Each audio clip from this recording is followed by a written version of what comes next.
ఆస్ట్రేలియాతో జరిగిన మూడో వన్డేలో భారత్ ఘన విజయం సాధించింది. కంగారులు విధించిన 236 పరుగుల లక్ష్యాన్ని కేవలం వికెట్ మాత్రమే కోల్పోయి ఛేదించింది.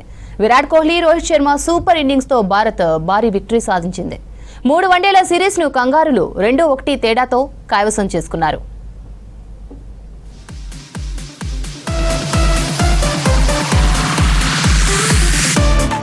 ఆస్ట్రేలియాతో జరిగిన మూడో వన్డేలో భారత్ 9 వికెట్ల తేడాతో విజయం సాధించింది.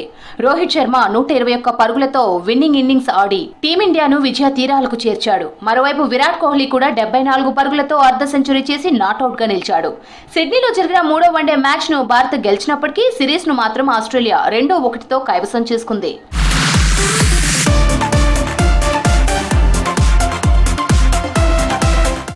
తొలుత బ్యాటింగ్ చేసిన ఆస్ట్రేలియా భారత్ కు 237 పరుగుల లక్ష్యాన్ని విధించింది. స్వల్ప లక్ష్యంతో బరిలోకి దిగిన టీమిండియాకు ఆదిలోనే దెబ్బ తగిలింది. జట్టు స్కోర్ 69 వద్ద శుభ్మన్ గిల్ అవుట్ అయ్యాడు. శుభ్మన్ గిల్ కేవలం 24 పరుగులు చేసి వెనుదిరిగాడు. ఆ తర్వాత విరాట్ కోహ్లీ, రోహిత్ శర్మ కలిసి జట్టును ముందుకు నడిపించారు. మరో వికెట్ పడకుండా జాగ్రత్త పడుతూ జట్టును విజయ తీరాలకు చేర్చారు.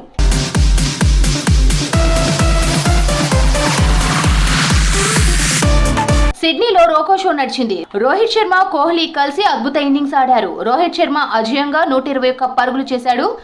ఇది అతని ఓడిఐ కెరియర్ లో 33వ, అంతర్జాతీయ కెరియర్ లో 50వ సెంచరీ. అతను 2వ వికెట్ కు 168 పరుగుల అజేయ భాగస్వామ్యాన్ని నెలకొల్పాడు. వన్డేలో విరాట్ కోహ్లీ, రోహిత్ శర్మ 100 కంటే ఎక్కువ పరుగుల భాగస్వామ్యం నమోదు చేయడం ఇది 19వసారి.